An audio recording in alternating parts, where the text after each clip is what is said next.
जय हिंद। स्वागत है आप सबका एक बार फिर से भाई। आज की क्लास में हम डिस्कस करेंगे केवीएस पीजीटी मैथमेटिक्स का जो एग्जाम देने जा रहे हैं उनका सिलेबस क्या है, सिलेबस क्या रहने वाला है, कौन कौन से टॉपिक आने वाले हैं। 2025 में जो सिलेबस का आइडिया लगाया जा रहा है वो वही है अप्रोक्सीमेट जो 2023 में आया था, क्योंकि अभी टाइम कम है, जल्दी से आप लोगों की जो ये वैकेंसी है ये क्लियर भी करनी है। केवीएस वाले जो हैं आपको वो 1.5 से 2 महीने का ही टाइम देते हैं फॉर्म फिल करने के बाद। तो इतना जल्दी सिलेबस में चेंज हो जाए और थोड़ा सा अजीब लगता है, मुश्किल है सिलेबस में चेंज हो, लेकिन फिर भी मैं आपको 2023 में जो सिलेबस था, जिस सिलेबस पे 2023 में क्वेश्चन पेपर आया था, उस सिलेबस को डिस्कस करेंगे आज की क्लास में। मैथमेटिक्स पीजीटी के लिए ना, आप मेरे साथ मैथमेटिक्स पीजीटी की तैयारी कर सकते हैं बड़े अच्छे से। मैंने एप्लीकेशन पर भी पढ़ा रखा है, आप वहाँ भी जाकर पढ़ सकते हैं। रिजल्ट गुरु एप्लीकेशन इंस्टॉल करके डेमो देख सकते हैं। टीचिंग एग्जाम रिजल्ट गुरु यूट्यूब चैनल जहाँ मुझे अब देख रहे हैं, यहाँ भी प्लेलिस्ट में जाकर आप केवीएस रिलेटेड बहुत सारी क्लासेस मैंने करा रखी हैं, वो भी आप देख सकते हैं। किस लेवल के क्वेश्चन करा रखे हैं वो भी आप देख सकते हैं, और किस तरीके से आपको सोल्व करवा रखे हैं वो भी आप देख सकते हैं। सब आपके सामने YouTube ओपन प्लेटफॉर्म है, आप कंपेयर कर सकते हैं, आप पढ़ सकते हैं, आप अपने डाउट को सोल्व कर सकते हैं। ओपनली मैं आपके सामने बोल रहा हूं। अच्छा, आज मैं सिलेबस पर आता हूं, डायरेक्ट सिलेबस पर बातें शुरू करते हैं। केवीएस पीजीटी का जो सिलेबस आया था 2023 में, उसको डिस्कस करते हैं।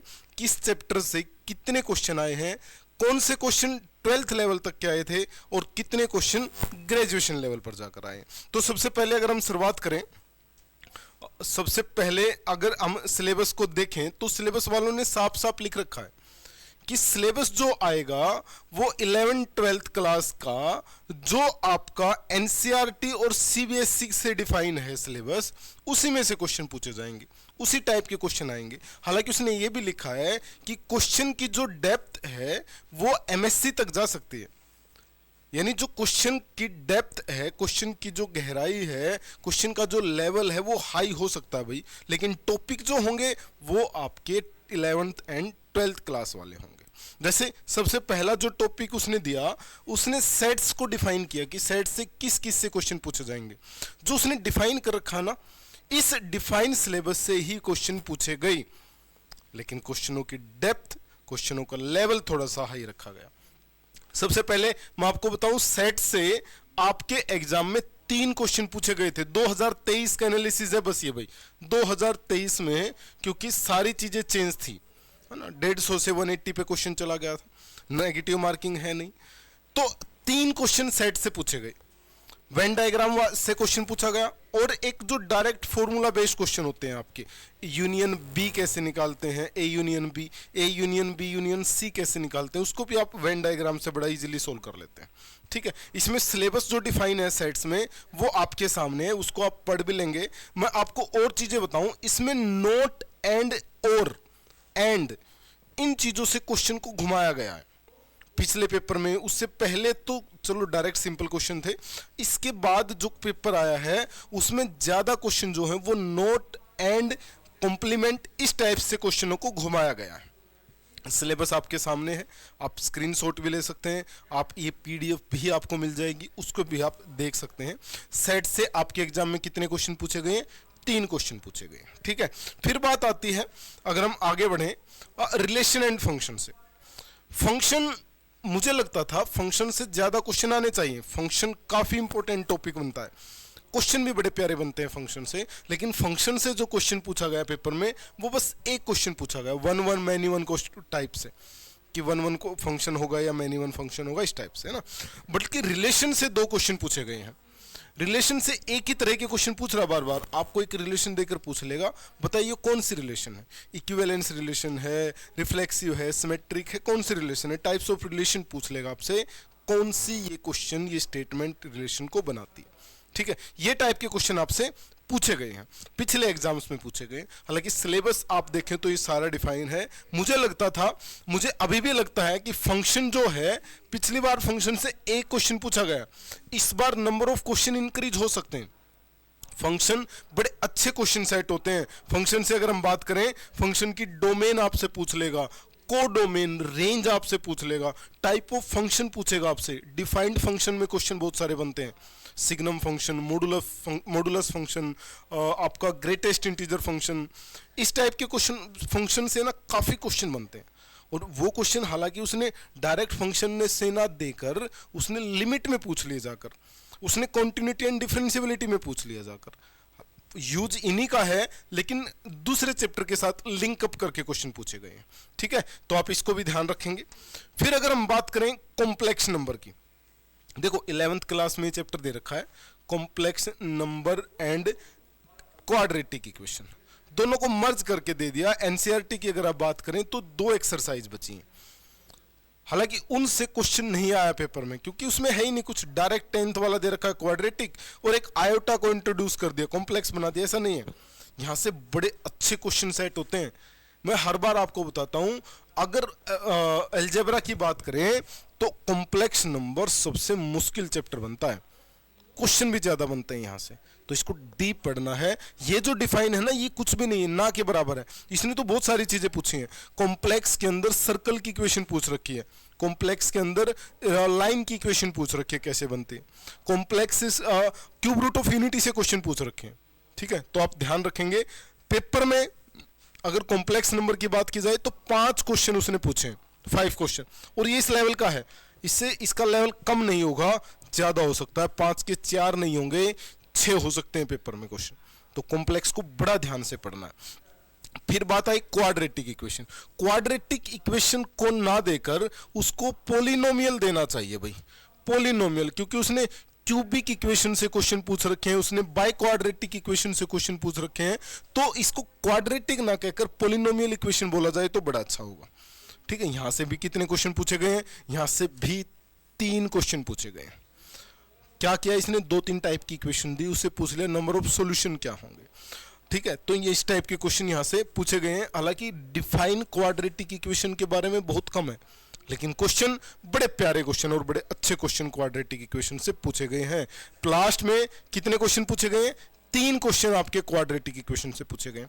अगर आप इस वीडियो को अच्छे से देख लेते हैं, हर चैप्टर को अच्छे से समझ लेते हैं, तो 2025 को जिसको आप टारगेट कर रहे हैं उसका एक रफ आइडिया आपको मिल जाएगा, अप्रोक्सीमेट आइडिया आपको मिल जाएगा कि इस चैप्टर पर मुझे इतना ध्यान देना है, इस चैप्टर के ये कॉन्सेप्ट जो सर ने बताए इस पर ज्यादा ध्यान देना है, और मैं वही बता रहा हूं जो पेपर में पूछा गया। एनालिसिस करके सारे क्वेश्चन निकाल के चेक करके किस लेवल पे क्वेश्चन पूछे गए वो मैं आपको दिखा रहा हूं। कॉम्प्लेक्स की बात करें, क्वाड्रेटिक की बात करें, सारा 12th बेस पर पूछा गया है, कहीं भी ग्रेजुएशन को टच नहीं किया उसने अभी तक। ग्रेजुएशन में टच करने की जो बारी आई उसकी, वो उसने किए हैं, और क्वाड्रेटिक इक्वेशन में नहीं किए, उसने किए मैट्रिक्स में। मैट्रिक्स में उसने ग्रेजुएशन को टच किया है, प्रोबेबिलिटी में उसने टच किया है।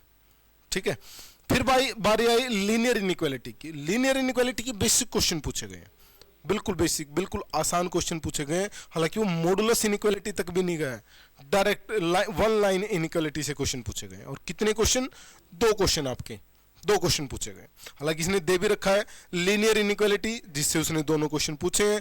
Algebraic solution of linear inequality पूछेगा एक वेरिएबल में, and representation of the number line. Number line यानी close open bracket, semi close, semi open brackets के बारे में आपसे पूछ लेगा। ठीक है, तो यहां से भी उसने 2 क्वेश्चन बनाए, ऐसा नहीं कि नहीं बनाए, 2 क्वेश्चन बनाए। लोगरिथम एक ऐसा चैप्टर था जो सिलेबस में भी डिफाइन नहीं है और क्वेश्चन उसके बने हुए हैं पेपर में। लोगरिथम, देखो मैं बार बार आप लोगों को बताता हूं कि लोगरिथम और इनइक्वालिटी ऐसे चैप्टर हैं जो किसी भी चैप्टर के साथ मिलकर क्वेश्चनों का लेवल बढ़ा सकते हैं, क्वेश्चन को डिफिकल्ट बना सकते हैं। तो लोगरिथम और इनइक्वालिटी का आपको नॉलेज होना चाहिए। डायरेक्ट क्वेश्चन लोगरिथम से नहीं पूछा है, लेकिन क्वेश्चनों के साथ, चैप्टर के साथ मर्ज करके, मिक्स करके, अटैच करके उसने नंबर ऑफ क्वेश्चन पूछ रखे हैं। फिर बारी आई है परमुटेशन एंड कॉम्बिनेशन। 2023 का जो पेपर था उसमें परमुटेशन बेस्ड क्वेश्चन नहीं थे, 2 क्वेश्चन थे आपके, और दोनों के दोनों आपके कॉम्बिनेशन बेस्ड क्वेश्चन थे। डायरेक्ट कॉम्बिनेशन, एक में तो सी निकलवा रखा था, दूसरे में पूछ रखा था कि कितने नंबर बनेंगे 2 4 6 8 का यूज करके कितने नंबर बनेंगे। तो डायरेक्ट एक तो सिंपल मल्टीप्लिकेशन बोल सकते हो आप, एक कॉम्बिनेशन बोल सकते हो। परमुटेशन से पिछली बार क्वेश्चन नहीं था, तो इस बार आप इस पर एक स्पेशल फोकस करके चलेंगे। परमुटेशन का अच्छे से ध्यान करके चलेंगे।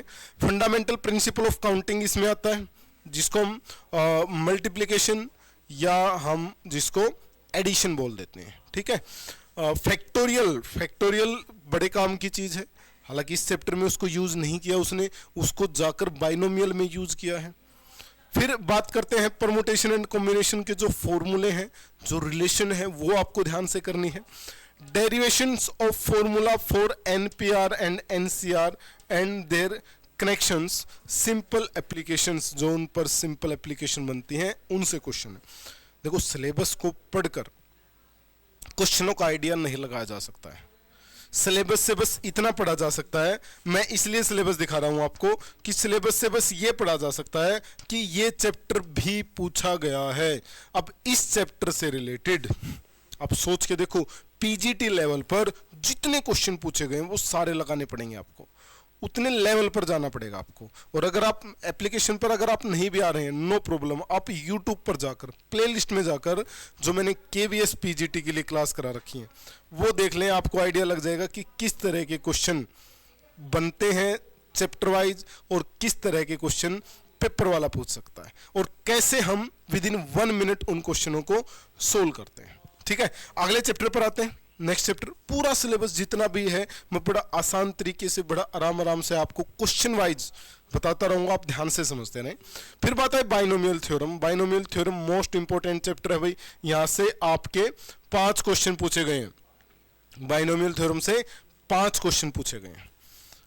3 क्वेश्चन ऐसे थे जो डायरेक्ट ऑप्शन पुट करके सोल्व हो जाते हैं। जैसे क्वेश्चन आता है ना कि 3 power n minus 5n plus 2 या माइनस 2 करके किससे डिविजिबल होगा, तो हम क्या करते हैं, डायरेक्ट n की वैल्यू पुट करते हैं और सोल्व कर देते हैं। ऐसे क्वेश्चन 2 क्वेश्चन पूछे गए आपसे, मिडल टर्म पूछ लिया, टोटल नंबर ऑफ टर्म पूछ लिया, बाइनोमियल ना देकर ट्राइनोमियल देकर, ठीक है। हालांकि इसके सिलेबस को अगर हम देखें तो सिलेबस इसका जो डिफाइन है वो काफी आसान डिफाइन है, ठीक है। ये स्टार्टिंग के 3 पेज डिफाइन दे कर रखे हैं उसने। आपको स्टैंडर्ड साइज की बुक ले लेनी है 11th-12th की, एनसीईआरटी बेस्ड क्वेश्चन डायरेक्ट नहीं पूछे जाते हैं पेपर में। आप स्टैंडर्ड साइज की बुक उठाएं, कहीं पर डाउट है कि कौन सी बुक लेनी है आप हमसे कनेक्ट करें, हम आपको डायरेक्ट पीडीएफ भेज देंगे बुक की कि ये बुक पढ़ लीजिए। हम देखो, ये नहीं है कि आप हमारा कोर्स परचेज करेंगे तभी हम आपको सलाह देंगे, नोट्स देंगे ना, आप वैसे भी ले सकते हैं। आप हमारे पास मैसेज करें कि सर हमें इससे रिलेटेड कंटेंट चाहिए, हम आपको सेंड कर देंगे। आप बस पढ़े वो जो पेपर के लिए जरूरी है, इधर उधर की बहुत सारी चीजें पढ़ने की जरूरत नहीं है। टारगेटेड पढ़िए, टू द पॉइंट पढ़िए, जो पेपर में आएगा उस टाइप के क्वेश्चन कीजिए। प्रीवियस ईयर पेपर देखिए, सिलेबस देखिए, उससे रिलेट करके तब पढ़िए। स्ट्रेटेजी बनाकर पढ़ना है तभी आप सिलेक्शन ले सकते हैं। आगे बढ़ते हैं। बाइनोमियल के बाद सीक्वेंस एंड सीरीज, ये सबसे इंपॉर्टेंट चैप्टर है भाई, सबसे ज्यादा क्वेश्चन यहां से पूछे गए हैं। 2023 की अगर मैं बात करूं तो यहां से 7 क्वेश्चन पूछे गए हैं, 7 क्वेश्चन, बड़ी वेटेज रखते हैं 7 क्वेश्चन। सीक्वेंस एंड सीरीज के अंदर अर्थमेटिक प्रोग्रेशन एपी के बारे में आपसे पूरा पूछा गया, एएम अर्थमेटिक मीन के बारे में पूरा पूछा गया। देखो सिलेबस में क्या है, एपी लिख दिया, सर एपी का क्या पढ़े, बस 2 4 6 8 10 पढ़ लेना एपी ना, उसमें टर्म एंड सम में क्या रिलेशन है, सम दे के टर्म पूछ ले, नॉन नेगेटिव टर्म पूछ ले, बहुत सारे क्वेश्चन बनते हैं, वो सारे आपसे एक एपी वर्ड लिखकर पूछे गए हैं। तो इसलिए इसको डिफाइन करना जरूरी है एक बात को। फिर अगर हम बात करें जीपी में जीएम पूछा गया है, हार्मोनिक प्रोग्रेशन से क्वेश्चन पूछे गए हैं एचपी से। एक जो बहुत जरूरी चीज है यहां पर वो है arithmetic mean is greater than equal to geometric mean. इस रिलेशन का काफी यूज किया है मिनिमम एंड मैक्सिमम वैल्यू निकालने के लिए, और आप भी इसको ध्यान से पढ़ेंगे, बड़े अच्छे से पढ़ेंगे, बड़े शांति से आराम से ध्यान से सारे क्वेश्चन करने हैं इस रिलेशन पर भी, जितने भी बेस क्वेश्चन है। आपसे सम की मिनिमम वैल्यू पूछ लेगा, प्रोडक्ट की मैक्सिमम वैल्यू पूछ लेगा, तो उसको ध्यान से निकालना है। फिर बारी आती है स्ट्रेट लाइन की। स्ट्रेट लाइन के अंदर ही हम कोऑर्डिनेट सिस्टम को ऐड कर देते हैं, कोऑर्डिनेट सिस्टम को ऐड कर देते हैं, और इसके अंदर से 5 क्वेश्चन पूछे गए हैं, बड़े सिंपल क्वेश्चन पूछे गए हैं, डायरेक्ट फॉर्मूला बेस्ड क्वेश्चन पूछे गए हैं। तो स्ट्रेट लाइन भी आपका एक इंपॉर्टेंट चैप्टर बनता है एग्जाम पॉइंट ऑफ व्यू से। तो इसको ध्यान से करके जाना आपने। स्लोप इंटरसेप्ट फॉर्म बड़े ध्यान से करना भाई। Distance of A point, shifting of origin, लिखा नहीं है इसमें शायद, शिफ्टिंग ऑफ ओरिजिन से क्वेश्चन पूछा गया, शिफ्टिंग ऑफ पॉइंट से क्वेश्चन पूछा गया, different form of straight line से तो पूछा ही पूछा गया। क्वेश्चन कितने पूछे गए हैं? 5, प्लस कोऑर्डिनेट सिस्टम भी आप इसमें ऐड कर लेंगे, ठीक है। कोऑर्डिनेट सिस्टम से भी 2 क्वेश्चन पूछे हैं उसने, और 3 क्वेश्चन डायरेक्ट स्ट्रेट लाइन से पूछे हैं। डन। आगे बढ़ते हैं। Conic section. कोनिक सेक्शन की अगर हम बात करें तो बड़ा वास्ट एरिया है, बहुत बड़ा एरिया कोनिक सेक्शन के अंदर। आपको पैराबोला पढ़ना है, आपको हाइपरबोला पढ़ना है, आपको इलिप्स पढ़ना है, आपको सर्कल पढ़ना है। और अच्छी बात यह है कि ना तो उसने इलिप्स से कोई क्वेश्चन दिया, ना उसने पैराबोला से कोई क्वेश्चन दिया, और ना ही हाइपरबोला से कोई क्वेश्चन दिया। उसने चारों के चारों जो क्वेश्चन दिए हैं वो किससे दिए हैं? सर्कल से दिए। और सर्कल ही आपका मोस्ट इंपोर्टेंट चैप्टर भी बनता है कोनिक सेक्शन के अंदर। अगर आप सर्कल को, हालांकि देखो इनके बारे में भी बेसिक बातें पता होनी चाहिए, लेकिन किसी को अगर फोबिया है ना कोनिक सेक्शन का, तो उसको सर्कल का नहीं होगा, क्योंकि 10th से पहले वो सर्कल पढ़ चुका है। तो सर्कल आप अच्छे से कर लें। सर्कल आपका 90% पोर्शन ऑफ कोनिक सेक्शन को कवर कर लेगा। बाकी बेसिक चीजें आप इसकी भी पढ़ सकते हैं, ठीक है। ओके, नेक्स्ट चैप्टर पर अगर हम चलें, नेक्स्ट चैप्टर की तरफ अगर हम दौड़े तो 3D, introduction to 3D, 3 dimensional. यहां से आपके 4 क्वेश्चन पूछे गए हैं। 3D की अगर मैं बात करूं तो इसी के अंदर मैं प्लेन और स्फीयर को ऐड करके चल रहा हूं भाई। प्लेन और स्फीयर को ऐड करके चला हूं मैं इसके अंदर। स्फीयर से क्वेश्चन पूछे गए हैं, प्लेन से क्वेश्चन पूछे गए हैं, और टोटल अगर मिलाकर बात की जाए तो कितने क्वेश्चन? 4 क्वेश्चन आपके 3D से पूछे गए हैं। Next, limits and derivative. Limit से 3 क्वेश्चन पूछे गए हैं, एंड डेरिवेटिव से 2 क्वेश्चन। लिमिट में एक फॉर्मूला काफी है जिसको हम लोपिटल रूल बोलते हैं। कुछ बच्चे इसको एल हॉस्पिटल भी बोलते होंगे। बोलने में आता है लोपिटल, लिखने में आता है एल हॉस्पिटल, ठीक है। इसको अगर आप अच्छे से कर लेते हैं तो लिमिट की जितनी भी फॉर्म, इनडिटर्मिनेट फॉर्म है, 7 की 7 को एक साथ उड़ा सकते हैं लोपिटल रूल से। चाहे वो 0/0 हो, इन्फिनिटी, एनीवन, कोई भी हो, सारी इससे सोल्व की जा सकती है। तो इसको बड़ा ध्यान से कर लेना आपको। हालांकि लिमिट जो है ना वो इंटरेस्टिंग चैप्टर है, मजा आता है लिमिट को करने में। मुझे पढ़ाने में भी 10-10 घंटे पढ़ा देता हूँ लिमिट को, चैप्टर को मैं, क्योंकि एक रिदम सेट होता है। पूरे कैलकुलस की नींव है लिमिट। जब आपकी लिमिट अच्छे से हो जाती है तो कंटिन्यूटी उड़ालेंगे, डिफरेंशिएबिलिटी उड़ालेंगे। 3 चैप्टर उड़ गए। डिफरेंशिएशन, इंटीग्रेशन में भी इसके पॉइंट काम आएंगे, ठीक है। फिर बात करें अगर डेरिवेटिव की, मतलब मेथड ऑफ डेरिवेटिव, एमओडी की, डिफरेंशिएशन की, तो यहां से 2 क्वेश्चन पेपर में पूछे गए हैं, और मुझे लगता है कि सफिशिएंट है। इसी लाइक है ये चैप्टर की आप इससे 1-2 क्वेश्चन पूछ लें। लेकिन जो इसकी एप्लीकेशन होती है ना, एप्लीकेशन ऑफ डेरिवेटिव, वो इसकी वैल्यू को बढ़ा देती है। डेरिवेटिव से इतने क्वेश्चन नहीं पूछे जाएंगे जितने एप्लीकेशन ऑफ डेरिवेटिव से पूछे जाएंगे। एक चीज समझना, इंटीग्रेशन से इतने ज्यादा क्वेश्चन पूछे जाएंगे, ना कि उसकी एप्लीकेशन ऑफ इंटीग्रेशन से। यहां उल्टा है, डेरिवेटिव से कम, एप्लीकेशन ऑफ डेरिवेटिव से ज्यादा, इंटीग्रेशन से ज्यादा, एप्लीकेशन ऑफ इंटीग्रेशन से कम। तो आपको ए और डी पर ज्यादा फोकस करना है, और वो कब होगा? जब आपको डेरिवेटिव आता होगा। तो इसलिए डेरिवेटिव तो पढ़ना कंपलसरी है। आगे बढ़े, स्टैटिक से 5 क्वेश्चन पूछे गए हैं। डायरेक्ट जो क्वेश्चन पूछे गए हैं आपके, मीन डेविएशन और एसडी, इन 6 आपकी क्या क्वेश्चन है, ये डायरेक्ट पूछे गए हैं, तो आप इसको भी ध्यान रखेंगे। 5 क्वेश्चन बड़े अच्छे होते हैं। प्रोबेबिलिटी से भी 5 क्वेश्चन पूछे गए हैं, तो प्रोबेबिलिटी को भी आप बड़े ध्यान से करेंगे। 12th क्लास में जो प्रोबेबिलिटी दे रखी है उसको आप ध्यान से करें। चाहे उसमें बात करें हम प्रोबेबिलिटी ऑफ एन, ये कहाँ गया हमारे, ओके, बाइनोमियल डिस्ट्रीब्यूशन की अगर हम बात करें, प्रोबेबिलिटी डिस्ट्रीब्यूशन की अगर हम बात करें, तो वहां से क्वेश्चन पूछे गए हैं, उसको बड़ा ध्यान से करना है आपने, ठीक है। बाकी इसमें जो बेसिक चीजें हैं वो डिफाइन है ही, इनको आप जानते हैं। रिलेशन एंड फंक्शन, ये दोबारा आ गया, मैंने इसको पहले भी आपको बता दिया है। ट्रिग्नोमेट्री फंक्शन की अगर हम बात करें, देखो मैं ट्रिगो को 5 पार्ट में डिवाइड करके पढ़ाता हूं। पहला ट्रिगो, बेसिक ट्रिगो। दूसरा हम जाते हैं कंपाउंड ट्रिगो पर, कंपाउंड ट्रिगो। फिर मैं आपको लेकर चलता हूं आईटीएफ पर, इनवर्स ट्रिग्नोमेट्रिक फंक्शन। फिर हम इसमें करते हैं ट्रिग्नोमेट्रिक इक्वेशन, ट्रिग्नोमेट्रिक इक्वेशन, फिर ये पढ़ते हैं, और लास्ट में हम हाइट एंड डिस्टेंस भी इसके अंदर करते हैं। तो कुल मिलाकर ये 5 चैप्टर हैं जो मैं ट्रिगो के अंदर डिवाइड करके आपको पढ़ाता हूँ। करीबन 15 से 16 घंटे में हमारे जाके कंप्लीट होते हैं। अब अगर हम बात करें, देखिए पेपर में ट्रिग्नोमेट्री इक्वेशन से एक क्वेश्चन पूछा गया है, हाइट एंड डिस्टेंस से एक क्वेश्चन पूछा गया है, कंपाउंड एंड ट्रिगो से 3 क्वेश्चन पूछे गए हैं, और 3 क्वेश्चन आपके आईटीएफ से पूछे गए, यानी कुल मिलाकर 8 क्वेश्चन पूछे गए हैं।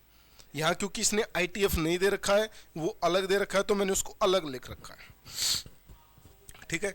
दूसरा, ट्रिगो का मतलब फॉर्मूले नहीं है, ट्रिगो का मतलब ऑप्शन है। आपको ऑप्शन के साथ दोस्ती बढ़ानी है। ट्रिगो में जितना आप ऑप्शन से खेलेंगे, जितना आप एंगल पुट करके आंसर निकालेंगे, उतना ही अच्छा। ट्रिगो में वो अच्छा खेल सकता है जिसको मैथ्स कम आता है, जो ज्यादा नहीं सोचता ना कि सर ऑप्शन से हो जाए हल्के उल्के, मेरे तो 15-20 क्वेश्चन हो जाए, वो ट्रिगो निपटा लेता है। डायरेक्ट क्वेश्चन पूछे जाते हैं, आईटीएफ में घुमा देता है, ठीक है। यहां से पिछली बार एक बड़ा प्यारा क्वेश्चन ये पूछा गया था, sine theta, sine 60 minus theta और साइन 60 प्लस थीटा, जो मुझे याद आ रहे हैं साथ साथ में वो मैं लिख कर दिखा रहा हूं आपको। इस फॉर्मूले पर डायरेक्ट क्वेश्चन पूछा गया, इसका आंसर आप ऑप्शन में देंगे, नहीं देंगे तो यूट्यूब की प्लेलिस्ट में सब करा रखा भाई, सब जाके पढ़ना है, बस आपको क्लास देखनी है। और बड़ा अच्छा रहेगा अगर आप नोट्स बना लेंगे, क्योंकि अभी आपके पास समय है, टाइम है, वो कब निकल जाएगा पता नहीं चलेगा। कब मान लिया नेक्स्ट वीक अगर अनाउंस कर दिया तो 1.5 महीने बाद पेपर ले लेगा केवीएस। तो अब ये मत सोचो कि सर कब जागें, ये जागने का समय है, जाग जाओ, लेट हो गए आप पहले ही।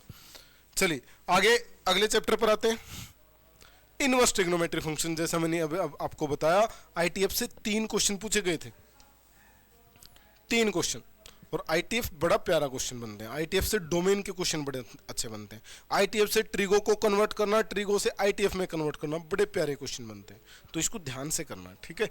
बड़ा प्यारा चैप्टर है ये भी। उसके बाद मैट्रिक्स की अगर हम बात करें तो मैट्रिक्स में 3 क्वेश्चन तो आपके 12th लेवल पर थे और 4 क्वेश्चन आपके ग्रेजुएशन लेवल पर थे।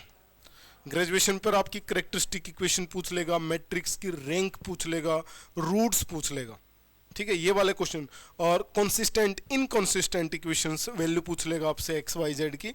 तो ये चीजें क्वेश्चन जो है ना वो मैट्रिक्स से पूछेंगे। हालांकि जो सिलेबस जो डिफाइन है ये 12th वाला है, लेकिन उसने लिख रखा है कि जो डेप्थ है क्वेश्चनों की वो मास्टर डिग्री तक जा सकती है, और वो मैट्रिक्स में लेकर भी गया है, और मैट्रिक्स में ले जाया जा सकता है। बड़े आसान क्वेश्चन बनते हैं। एक मेथड सीख लिया कैसे कंसिस्टेंट इनकंसिस्टेंट प्रूव करना है, एक मेथड सीख लिया कैसे रैंक निकालनी है, कैरेक्टरिस्टिक इक्वेशन बनानी है, आसान काम है, क्योंकि मैट्रिक्स तो आसान ही चैप्टर है।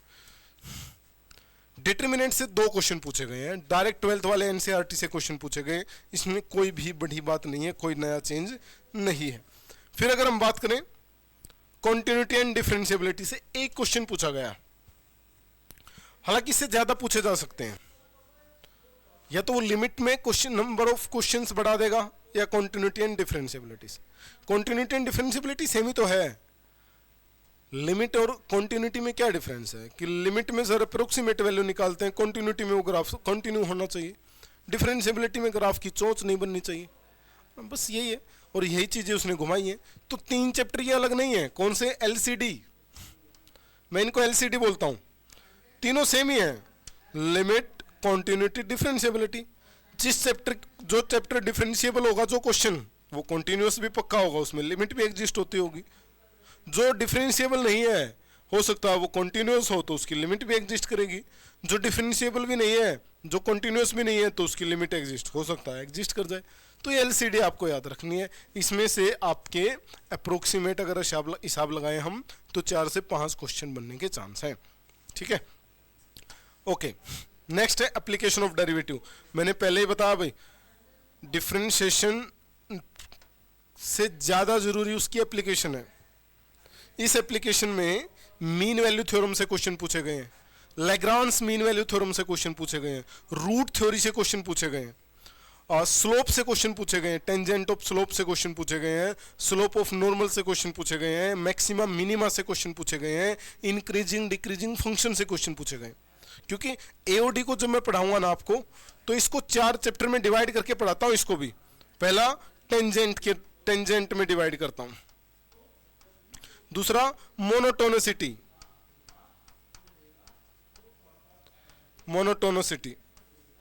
इंक्रीजिंग डिक्रीजिंग फंक्शन, और थ्योरम करवाता है इसमें। और इन चारों से क्वेश्चन पूछे गए हैं। और टोटल क्वेश्चन की अगर बात करें तो 6 क्वेश्चन पूछे गए हैं। नॉर्मल से 2 क्वेश्चन थे और थ्योरम से 2 क्वेश्चन थे। इनसे भी क्वेश्चन पूछे गए हैं के क्वेश्चन। तो ये चैप्टर तो भाई मस्ट है, इसको नहीं स्किप कर सकते आप, किसी भी कीमत पर इसको स्किप नहीं किया जा सकता, ये तो बहुत जरूरी है। ठीक है, अगले चैप्टर की तरफ बढ़ते हैं। इंटीग्रेशन की अगर बात करें तो ये 2 पार्ट में डिवाइड है। एक डेफिनेट इंटीग्रेशन, में इसको ज्यादा इंपॉर्टेंट मानता हूं। एक इनडेफिनेट इंटीग्रेशन। इस बार पेपर में यहां से 6 क्वेश्चन पूछे गए हैं।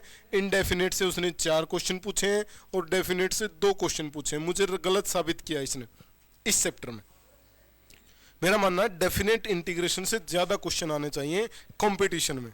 जब आप कंपटीशन में जा रहे हैं तो आपको यह देखना है कि बच्चे में क्या इतनी कैपेबिलिटी है कि वो क्वेश्चन को जल्दी सोच सके। क्योंकि आप 180 क्वेश्चन करा रहे हैं, टाइम कितना दे रहे हैं, 150 मिनट्स, तो 1 मिनट भी नहीं है क्वेश्चन के लिए। वो तो जीएस का कुछ पोर्शन है, कुछ पोर्शन रीजनिंग का, जिसको हम जल्दी निपटा लेते हैं।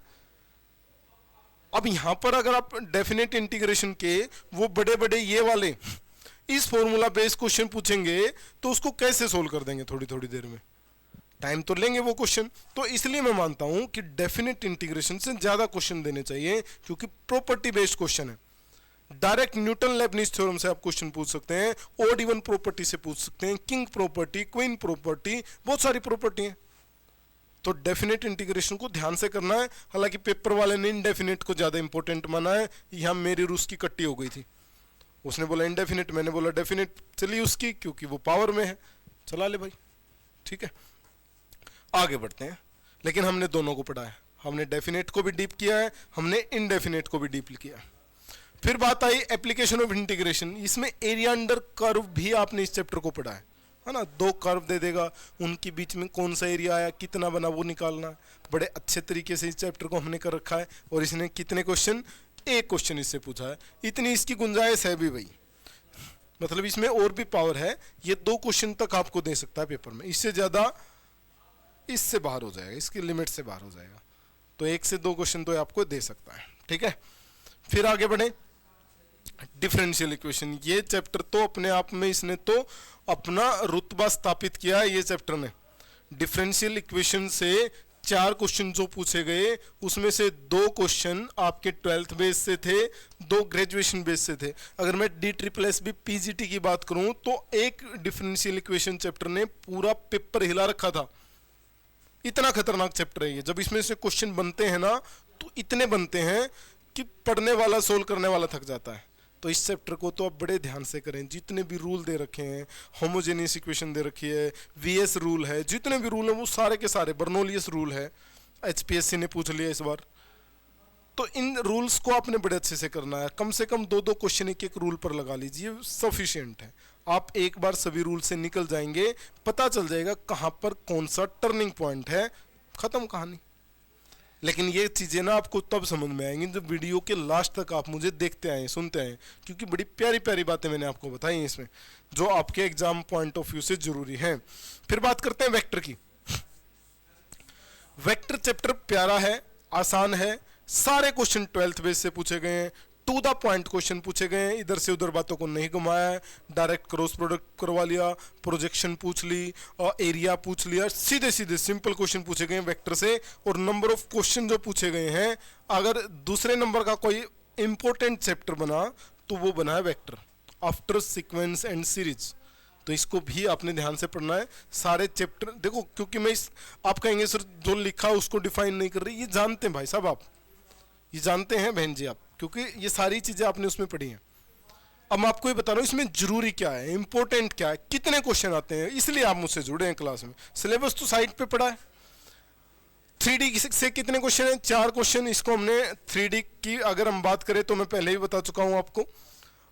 4 क्वेश्चन यहाँ और 3 क्वेश्चन वहां इसने पूछे हैं LP से, लीनियर प्रोग्रामिंग से। लीनियर प्रोग्रामिंग से 3 क्वेश्चन पूछे गए हैं, ग्राफ में नहीं पूछे हैं। वैसे एक्स की वैल्यू पूछ ली, कितने से ग्रेटर देन आएगी, कितने से लेस देन आएगी, ऑप्शन से आइडिया लगाया जा सकता है क्वेश्चनों का। तो ये इतना इंपॉर्टेंट नहीं बनता है, हालांकि इसको फिर भी पढ़ के जाना है। प्रोबेबिलिटी हम 5 क्वेश्चन, उसका कुछ पेंडिंग पोर्शन है ये जो मैंने आपको वहां बताया था, डिफाइन मैंने वहां कर दिया था, ये टाइप वाले ने यहाँ तक लेकर आया इसको। ठीक है, तो ये सारे चैप्टर मैंने आपको यहाँ बता दिए भाई। आप भी इन क्वेश्चनों को मैच करके देख लेंगे कि कितने क्वेश्चन आपके बने हैं।